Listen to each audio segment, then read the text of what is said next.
여러분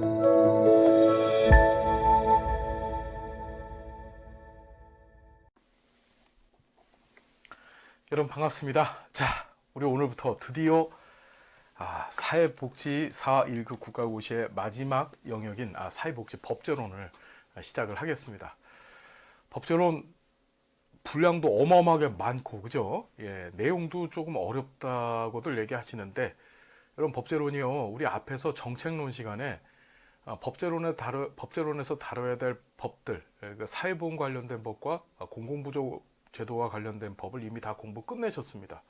사실 우리가 법제론 공부 지금부터 할 텐데요, 내용 그렇게 많지 않습니다. 정책론 공부를 제대로 하셨다면요, 그러니까 천천히 우리 한번 정리를 해보는 시간 갖겠습니다. 자, 법이 뭐냐? 법. 우리 뭐 법치국가라고 하는 얘기 들어봤고, 또 법이라는 말, 텔레비전만 켜고 뉴스만 들으면은 맨날 누가 뭐 구속영장 청구를 당해서 구속이 되고, 뭐 재판부의 뭐 법 판단에 의해서 뭐 형을 얼만큼 살고, 이런 얘기들 많이 들어보셨을 거예요. 자, 그 법이 도대체 뭐냐? 법 한자로 쓰면 어떻게 써요, 여러분? 예, 이렇게 씁니다, 그죠? 예. 그러니까 이게 갈 거자고, 이게 물수변입니다. 물 흘러가듯이. 그러니까 법을 한자로 이해하면 제일 쉬워요. 뭐냐, 물 흘러가는 것과 같다는 거죠. 물은 항상 어떻습니까? 예, 높은 데서 낮은 데로 흘러가죠. 예, 낮은 데서 높은 데로 거꾸로 올라가는 물 흐름은 없습니다. 자연적 현상으로. 그러니까 모든 것이 이치에 맞고 순리에 맞고, 그렇죠. 그 다음에 실정에 맞게끔 진행되어지는 것이 사실 법이라고 생각하시면 돼요. 그런 것들을 규율한 그런 규범들, 그런 규제를 우린 법이라고 보면 되죠. 법. 우리가 보통 법을 법규범이라고도 얘기하는데, 사회 질서 유지 정의 실현을 위해서 국가가 공권력을 동원하여 강제하는 사회규범입니다. 법의 가장 중요한 특성은 바로 뭔가요? 예, 강제가 되어진다는 거죠. 예, 누구에 의해서? 국가에 의해서. 국가는 국민으로부터 부여받은 이제 공권력을 통해서 법을 강제합니다. 자, 우리 일반적으로 사회규범이라는 것이 있는데, 사회규범은 뭐냐? 사회 구성원들이 공통의 이익 실현과 사회 유지를 위해서 준수해야 될 행동 양식. 자, 법규범, 즉 법을 제외하고 나머지는 전부 강제성이 없어요. 뭐가 있냐면 종교규범, 관습규범, 도덕규범이 있어요. 이제 법규범 빼놓고 얘기하는 겁니다. 종교규범은 각 종교에서 정해진 행동 양식. 그래서 뭐 기독교에 있어서 뭐 십계명 같은 것들 지켜야 되는 거죠. 관습규범, 한 사회에서 오랫동안 반복적으로 지켜온 행동 양식. 자, 그다음에 도덕규범, 뭐 이런 것들이 있는데, 이거 외우실 필요 없고, 자, 그러니까 일반적으로 사회규범이라는 것은 종교규범, 간수규범, 도덕규범, 법규범이 있는데, 우리가 다루는 것은 법규범이고, 나머지 사회규범과 비교했을 때 법규범의 차이점은 강제적으로 집행되어진다, 강제성이 있다는 거, 그거의 하나의 차이점 기억해 두시고요. 법의 목적, 자, 이것도 뭐 시험에 안 나옵니다. 예, 그렇지만 뭐 아시자고요. 보면은 사회 정의를 실현하고 공공복리를 실현하기 위해서 법이 있다. 법에 추구하는 이념, 정의, 한목적성, 법적 안정성이 있다는 것도 좀 봐두시고, 자, 법의 분류는 시험에 정말 잘 나옵니다. 법의 분류는 꼭 시험에 나온다 생각하시면 되는데, 여기 지금 체계를 이렇게 표로 그려놨어요. 법은 자연법과 실정법이 있고, 실정법 안에는 다시 국내법과 국제법이 있고, 자, 다시 국내법 안에는 공법과 사회법, 사법이 있고, 자, 공법 안에는 실체법과 절차법이 있고, 자, 사회법이 있는데 이제 사회법이 있고, 그 다음에 사법이 있어요. 사법 안에 민법, 상법이 있는데, 우리 사회복지 관련된 법은 이 중에서 사회법에 해당해요. 그러니까 우리 사회복지 관련된 법을 법의 어떤 분류로서 구분을 해본다고 한다면, 미리 말씀드리는 거예요. 구체적인 내용을 좀 다뤄보지 않은 상태에서 실정법이면서 국내법이면서 사회법에 해당한다, 이렇게 보시면 돼요. 자, 보면은 법의 형성 과정에 따라서 자연법과 실정법이라는 게 있습니다. 다시, 법의 형성 과정에 따라서 자연법, 실정법이 있다. 자, 자연법은 자연적 질서의 바탕을 두어서 형성된 법. 뭐라고? 자연적 질서의 바탕을 두어서 형성된 법. 상황과 시대를 초월해서 절대적이다. 실전법의 정당성 판단 기준으로서의 역할을 수행한다. 무슨 얘기인지 되세요? 그러니까 자연법, 지금 말씀드린 것처럼 법은 우리가 법이라고 하는 한자를 보면은 물이 높은 데서 낮은 데로 흐른다. 그 의미를 갖고 있다 그랬었죠. 자연적인 법칙과 질서예요. 이해되나요? 그러니까 가만히 보면 물은 높은 데서 낮은 데로 흘러가고 지구는 태양의 주위를 돌고 있습니다. 이해되나요? 자, 이런 것들이 자연법이에요. 그러니까 자연법이라는 건 사실 보면 자연적 법칙이라고도 볼 수 있겠죠. 부모는 자녀를 낳고 그리고 어떻게 자녀를 어떻게 부모가 키워주고 자녀는 또 부모에게 효도를 하고 자, 이런 것도 일종의 자연법이죠. 자연적인 규칙입니다. 자연적인 삶에 순응해야 될 어떤 규칙이죠. 자, 실정법이라는 것은 경험적 역사적 사실에 근거하여 법적 타당성과 사회적 적합성을 기준으로 자, 동그라미 형성된 법이요. 사람이 만든 법입니다. 사람이 만든 법. 자연법이라는 것이 자연적인 어떤 절차, 절대 불변한 원리라고 본다면 이 실정법이라고 하는 것은 인간에 의해서 인위적으로 만들어진 법, 그것을 바로 실정법이라고 보시면 돼요. 그래서 자, 특정 상황과 시대에 따라서 상대적이다. 즉 시대에 따라서 그 법이 자꾸 바뀌어질 수 있다. 그런 얘기예요.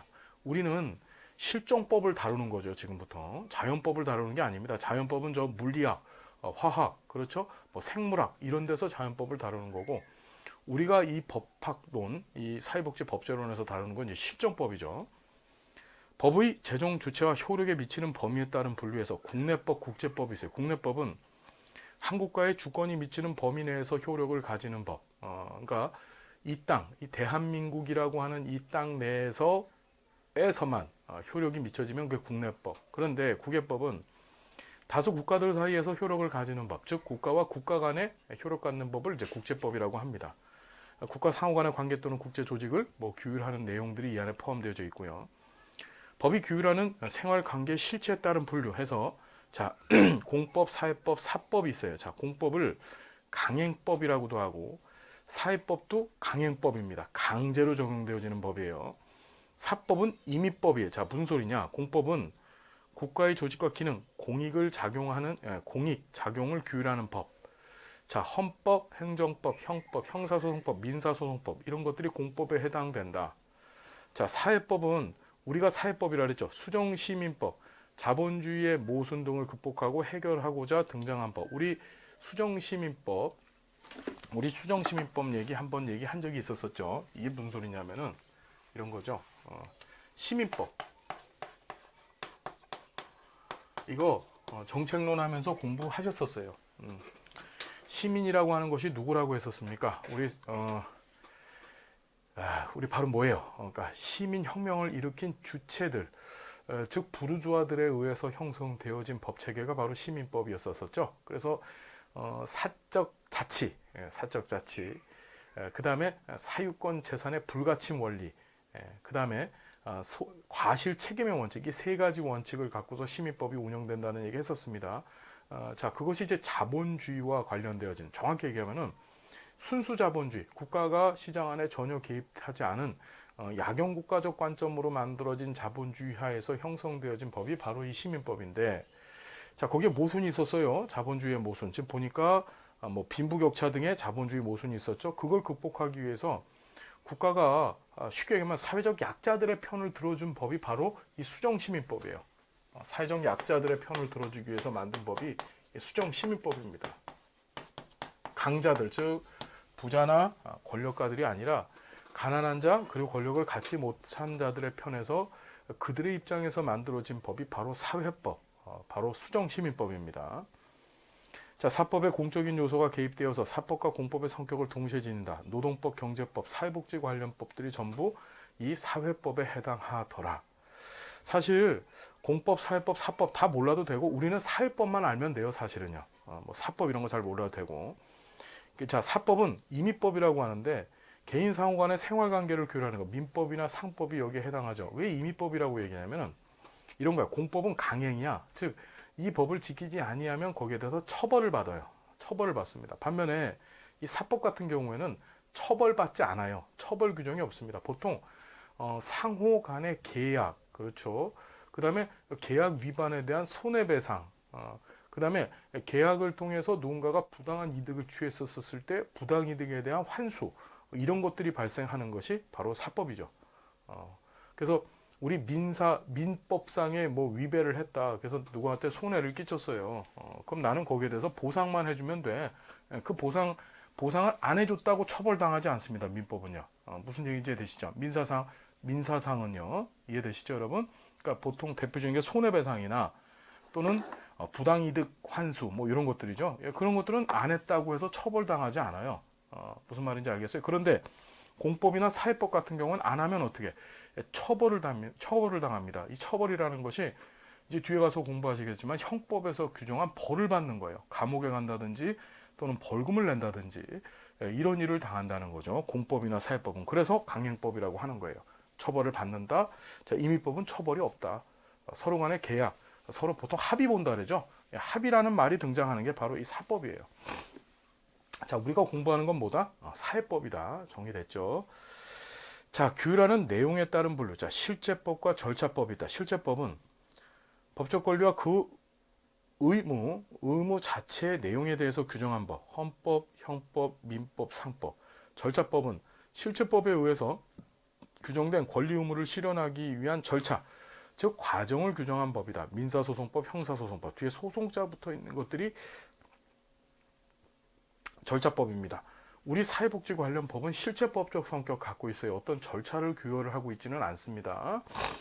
자, 법원이 나와 있죠. 법원. 법원. 자, 여기 보니까 법원이라는 게 뭡니까? 이게 법법자에다가 이제 근원할 때 원이에요. 법이 도대체 어디에서 형성되어졌느냐? 법의 그 뿌리가 뭐냐? 근원이 뭐냐? 그걸 법원이라고 하는 거예요. 자, 법원의 개념. 법의 존재 형식이다. 자, 법이 존재하고 있는 모습이다. 법의 뿌리다. 자, 그걸 법원이라고 해요. 자, 법원의 종류는 크게 두 가지가 있는데, 첫 번째 성문법이라는 게 있고, 뒤로 넘어가시게 되면은 341페이지에 불문법이 있습니다. 다시 성문법이 있고 불문법이 있어요. 성문이라는 말은, 자, 이게 한자로 쓰면 우리 법 공부하려면 한자를 잘 알아야 되잖아요, 그죠? 자, 보면은 이게 이룰 성자에다가 그럴 문자의 법법자입니다. 그러니까 문서로 이루어진 법이다, 이런 뜻이죠. 권한 있는 국가기관에 의해서 일정한 절차와 형식을 거쳐, 자, 문서로 제정되어진, 즉 문서화되어져 있는 법을 성문법이라고 얘기하는 거예요. 자, 불문법은 당연히 못 가요. 자, 341페이지 미리 보시면 문서로 제정되어 있지 아니한 법, 이게 불문법입니다. 우리나라는 원칙적으로 성문법주의 국가죠. 성문법화 되어져 있어요. 그런데 자, 성문법은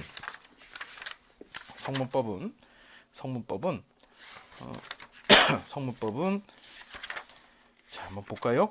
성문법은 법의 위계를 갖고 있습니다. 저 법의 종류가 있는데 이거 꼭 기억하셔야 됩니다. 맨 위에서부터 헌법이 있고, 법률이 있고, 명령, 조례, 규칙.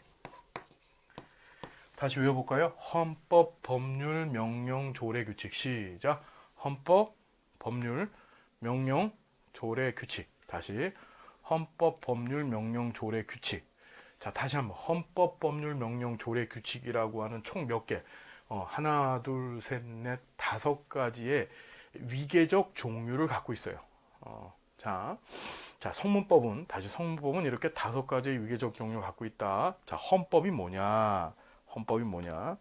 자, 다시 이 헌법, 법률, 명령, 조례, 규칙을 앞에서 공부하셨던 국내에서만 적용되는 국내법이라고 얘기하고, 그 다음에 자, 요거 외에 국제법 공부하셨죠?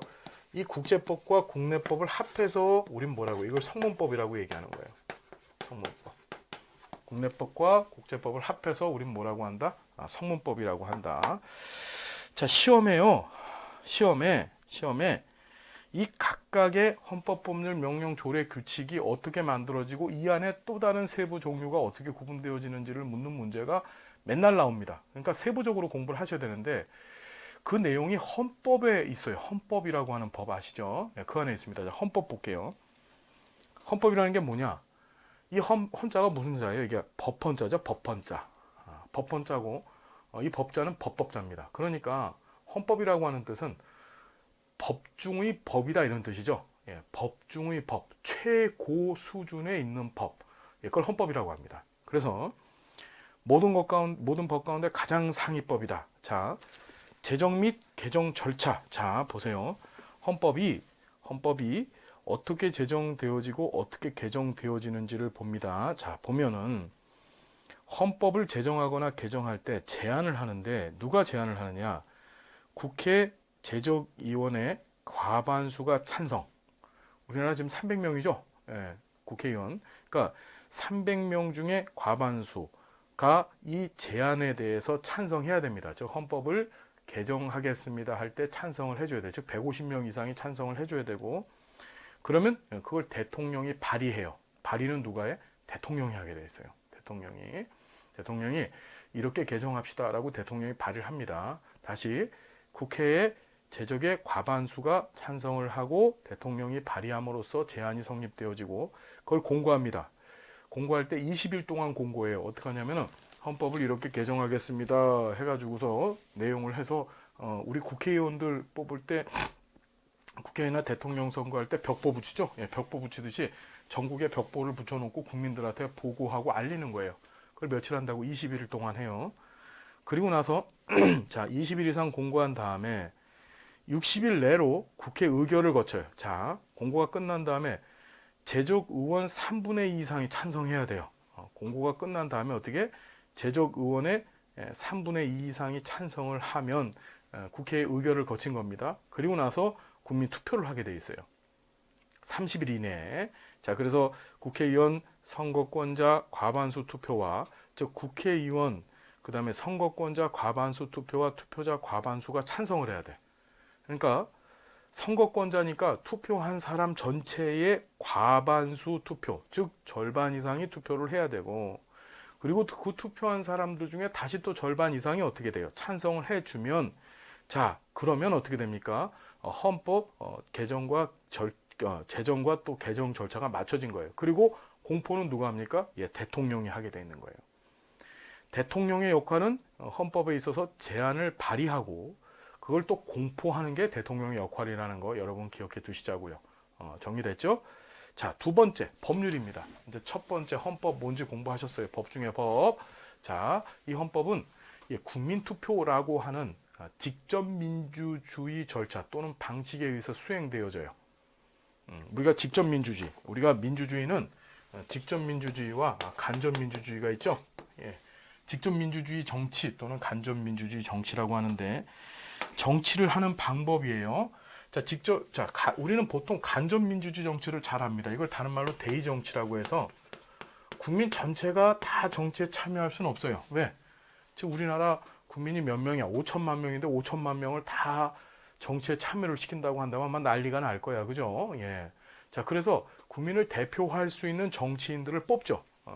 그래서 그들이 대의적으로 정치를 해줘요. 즉, 국민의 의견을 대신해서 정치해 줍니다. 그게 국회의원이고 대통령이고 그 다음에 각 지자체 장들이죠. 무슨 말인지 알겠습니까? 정치인들. 자, 직접 민주주의 정치는 뭐냐면 국민들이 직접 정치하는 거예요. 자, 직접 민주주의 정치의 방식은 세 가지밖에 없어. 첫 번째가 국민 투표. 국민이 직접 투표를 하고 그 다음에 국민 발안. 국민이 이러이러한 법을 만듭시다 라고 직접적으로 안을 내어놓습니다. 마지막으로 국민 소환. 자, 뭔지 잘 몰라도 돼요. 이렇게 세 가지 정도가 있다는 거. 직접 민주주의 정치 방법은. 나머지는 전부 다 뭐다? 간접 민주주의 정치, 대의 정치적 방법이에요. 자, 헌법은 그렇다. 직접 민주주의 방식인 국민투표라고 하는 방법을 쓰고, 그 다음에 이제 법률이 있는데, 법률은 여기서부터 이제 완전히 대의 정치로 갑니다. 즉, 간접 민주주의 정치 방법을 쓰는 거예요. 자, 보면 국회 의결을 거쳐서, 자, 대통령이 서명 공포해서 성립하는 법. 다시. 국회의 의결을 거치고, 그렇죠. 그 다음에 서명하고 공포하는 건 누가 합니까? 대통령이 해서 이루어지는 법을 법률이라고 해요. 반드시 국회를 통과해야 됩니다. 국회 통과된다는 게 국회 의결을 거친다는 얘기죠. 헌법의 하위에 위치하므로 헌법에 위반되는 내용을 가질 수 없습니다. 헌법에 위반되는 내용을 가진 때에는 자, 헌법 제 111조가 있는데 헌법 111조에 의해서 위헌 법률 심사를 거쳐서 그 효력이 부정됩니다. 그 위헌 법률 심사하는 곳이 바로 헌법재판소란 것이죠. 그러니까 법률이 헌법이 가지고 있는 가치, 이념 따위를 위배하였었을 때는 위헌 법률 심사라고 하는 절차를 거쳐요. 헌법재판소를 거쳐서. 자, 그래서 어떻게 그 법은 효력이 부정됩니다. 그 법률은. 자, 법률이 만들어지는 거 한번 봅시다. 자, 우리나라는 되게 재밌어요. 자, 재밌는 게 발의, 즉 이러이러한 법률을 만듭시다라고 요청할 수 있는 게 국회의원만 만드는 게 아니야. 자, 보면 국회의원 10명 이상이 발의할 수 있어요. 다시 어떻게? 국회의원도 발의권을 갖고 있는 거야. 자, 그래서 국회의원 10명 이상이 모여가지고서 야, 우리 이런 법률을 만듭시다 라고 요청해요. 그걸 이제 국회의원이 만든다 해서 의원입법이라 그래요. 뭐라고요? 의원입법. 의원이 발의했어요. 자, 그런데 정부도 발의할 수 있어요. 정부입법이라고 해서 우리나라는 정부도 법률을 만들 수가 있습니다. 무슨 얘기인지 알겠습니까? 여러분 되게 재밌죠? 영국 같은 나라는 의원만 입법할 수 있는데 우리나라 같은 경우에는 의원 외에 정부도 입법 활동에 참여할 수 있어요. 법률을 만들 수 있다는 얘기예요. 자, 그래서 이 발의되고 제출되어진 이 법이 국회의장한테 갑니다. 그럼 국회의장이 상임위원회에다가 이걸 회부해요. 그러니까 국회 내에 각각의 상임위원회가 있죠. 그러니까 우리 같은 경우 이제 보건복지 상임위원회가 있는 거야. 그러면 거기 이제 국회의원들이 보건복지 상임위원들로 제적되어져 있는 국회의원들이 있고 그 사람들한테 가는 걸 회부라고 해요. 회부. 자, 회부되고 상임위원회에서 자, 이거를 국회 본회의에 넘겨요. 상임위원회를 통과하면. 그걸 상장이라고 해요. 상장. 무슨 얘기인지 아세요? 상정 죄송합니다. 그래서 상임위원회를 통과하게 되면 이제 보건복지위원회를 통과하게 되면 이제 본회의에 상정이 되어집니다. 자, 그래서 본회의에서 통과를 했어요. 본회의에서 통과되면 대통령한테 가는데 그걸 이송이라고 하는 거예요. 이송. 자, 회부, 상정, 이송 기억하시고 그리고 대통령이 그거 공포하게 되어 있습니다. 아시겠죠? 자, 그런데 대통령이 국회 본회의를 통과한 법이 마음에 안 들어. 그러면 어떻게 되느냐 하면은 이 대통령한테는 법률안 거부권이라고 하는 권한이 있어요. 이제 뒤에 가서 공부할 건데 그 법률안 거부권에 근거해서 그걸 거부해 버릴 수 있습니다. 그럼 다시 국회의장한테 돌아가는 거야. 무슨 말인지 되시죠? 자, 그리고 상임위원회 넘어가면 이제 법제사법위원회, 우리가 법사위원회라고 해서 이것도 일종의 상임위원회입니다. 그러니까 상임위원회들은 각각의 정부 부처들에 대응해서 만들어진 국회 내 조직이죠. 그렇죠. 그래서 정부의 보건복지부와 관련되어서 보건복지 상임위원회가 있어요. 청문회 같은 걸 하게 되면은 청문이나 또는 이제 정부의 뭔가 국정조사 같은 거를 할 때, 그죠? 국정조사 같은 거를 할 때는 항상 보건복지부면은 이제 국회 내에 있는 보건복지 상임위원회에서 그 국정조사나 또는 청문 절차를 밟게 돼 있죠. 무슨 말씀인지 되시죠, 여러분? 그런 절차를 밟게 돼 있어요. 자, 그런데 이 법제사법위원회는 원칙적으로 정부 부서 중에서 법무부에 대응하는 국회 조직이에요. 법무부에. 자, 하지만 중요한 것이 이 법제사법위원회를 통해서 모든 법률은 자구조정을 거쳐야 됩니다. 자구조정, 즉 이 법이 다른 법률들과 혹시 대치되는 건 없나, 문제되는 건 없나 이런 것들을 법제사법위원회를 반드시 거쳐야 돼. 그래서 무슨 소리냐면은 상임위원회를 거쳐서 법제사법위원회를 거쳐야만 국회 본회의로 갈 수 있는 거예요. 그래서 사실 국회 내에서 가장 끝발 있고 가장 강력한 힘을 갖고 있는 상임위원회가 바로 이 법제사법위원회입니다. 왜냐하면은 법률이 아무리 잘 만들어져도 법제사법위원회에서 이거 뭐 좀 더 연구해 봐야지, 이거 좀 더 고민해 봐야지 이러면 그 법률이 본회의로 못 넘어가요.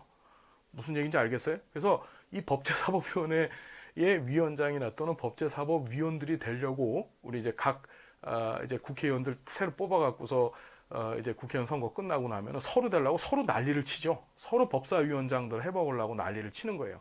법사위원장이나 또는 법사위원을 해먹으려고. 자, 그런 게 있습니다. 자, 공포는 누가 한다고? 대통령이 한다. 봐두시고.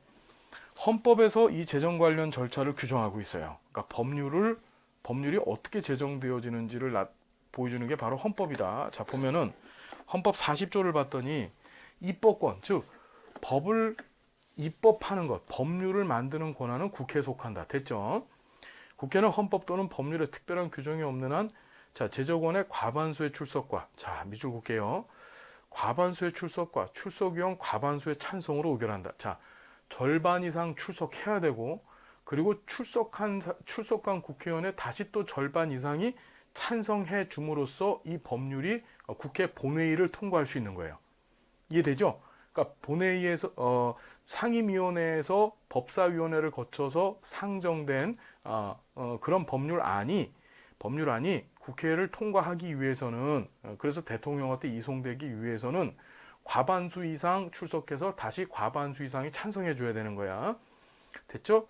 자, 그리고 51조를 봤더니 헌법이에요. 지금 국회에 제출된 법률안 기타 위안은 회기 중에 의결되지 못한 이유로 폐기되지 아니한다. 다만 국회의원의 임기가 만료되면 어떻게? 폐기돼 버리면. 무슨 소리인지 이해되세요? 자, 보세요.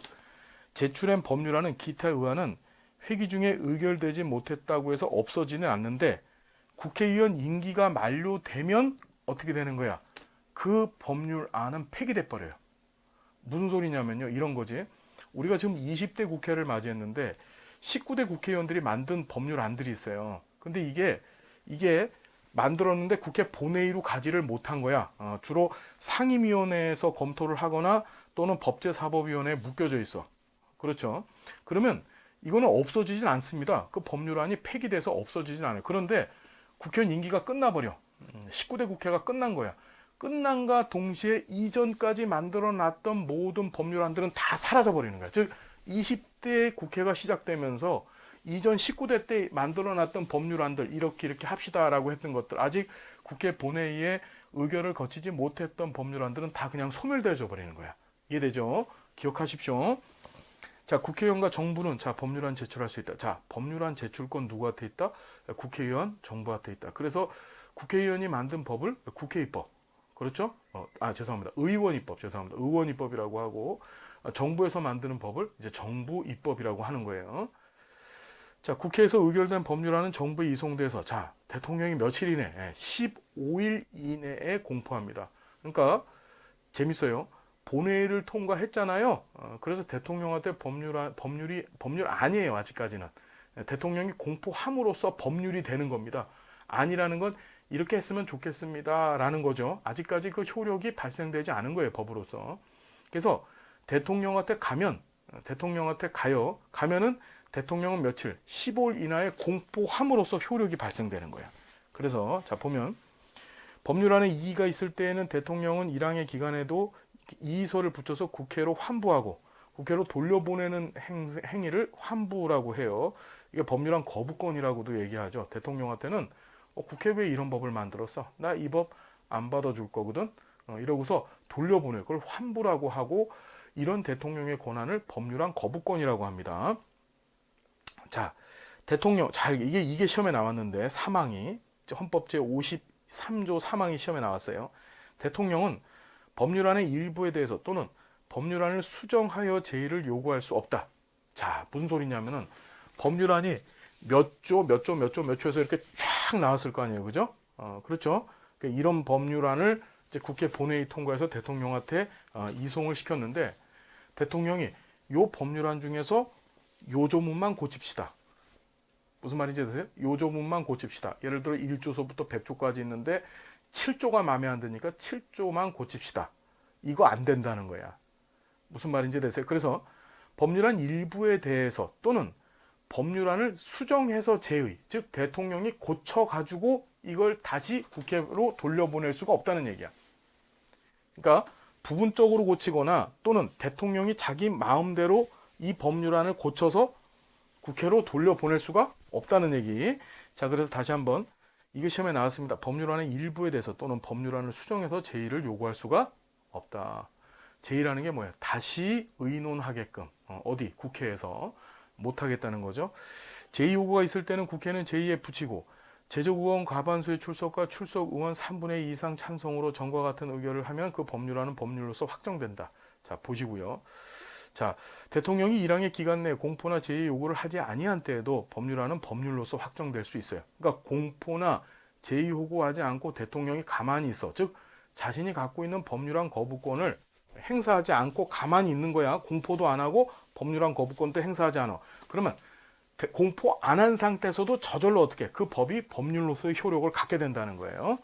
자, 그리고 대통령은 제4항과 5항의 규정에 의해서 확정된 법률을 지체 없이 공포해야 되고 제5항에 의해서 법률이 확정된 후 또는 제4항에 의해서 확정 법률이 정부에 이송된 5일 이내에 대통령이 공포하지 아니할 때는 국회의장이 이를 공포합니다. 대통령 공포 안 하면 국회의장이 대신해서 공포할 수도 있다는 거. 이 헌법 조문이 다 시험 문제 나왔던 것들입니다. 여러분 꼭 좀 기억해 두세요.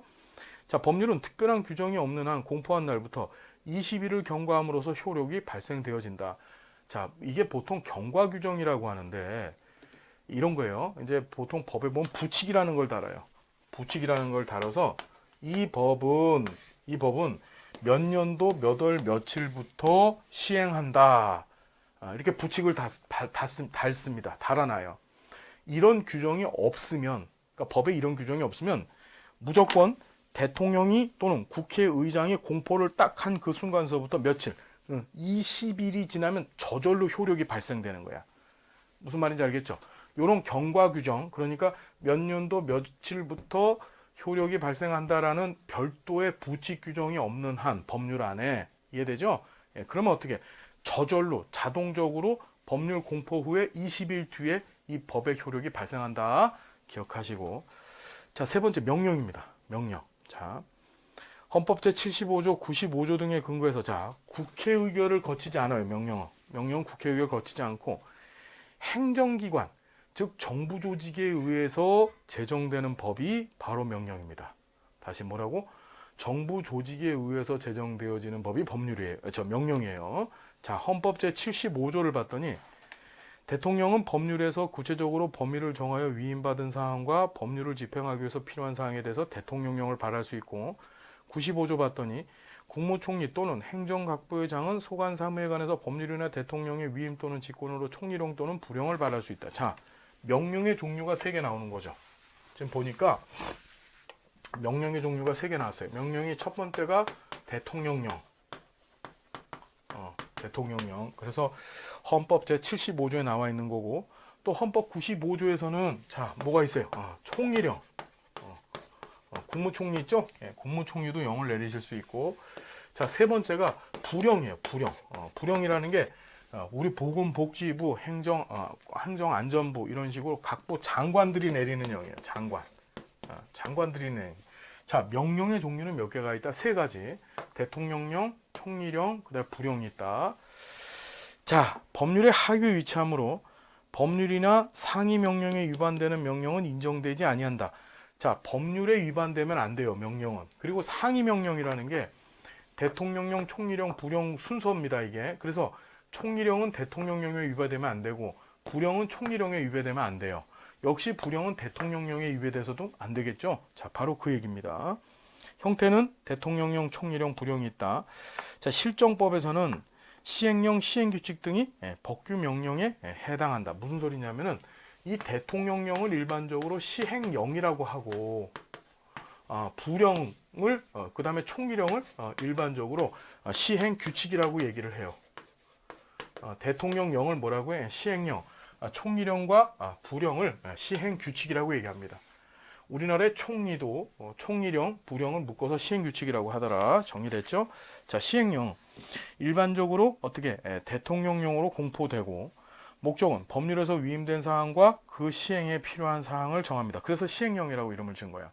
법률에서 이렇게 하세요라고 한 것을 대통령령을 통해서 시행하는 겁니다. 자, 그리고 시행규칙은 일반적으로 국무총리령이나 부령으로 공포된다. 자, 시행규칙. 자, 목적은 법률 및 동법 시행령에서 위임한 사항과 시행에 관해서 필요한 사항을 정하는 게 시행규칙이에요. 자, 이렇게 머릿속에다 담아두신 상태에서 우리가 이제 시행령과 시행규칙, 그렇죠. 시행령과 시행규칙에 대해서 우리가 구체적으로 다음 시간서부터 열심히 공부를 좀 해 볼 겁니다. 여러분 어렵죠? 예, 재밌죠? 뭐 어려워. 법도 모르면 어떻게 법을 잘 알아야 됩니다. 예, 사회복지사가 법을 잘 모르면 안 되겠죠. 자, 그 법에 관한 얘기 우리 잘 공부하는 거니까 우리 최선을 좀 다해 보시자고요. 함께해서 고맙고요. 다음 시간 행복한 모습으로 또 만나 뵙겠습니다. 감사드립니다.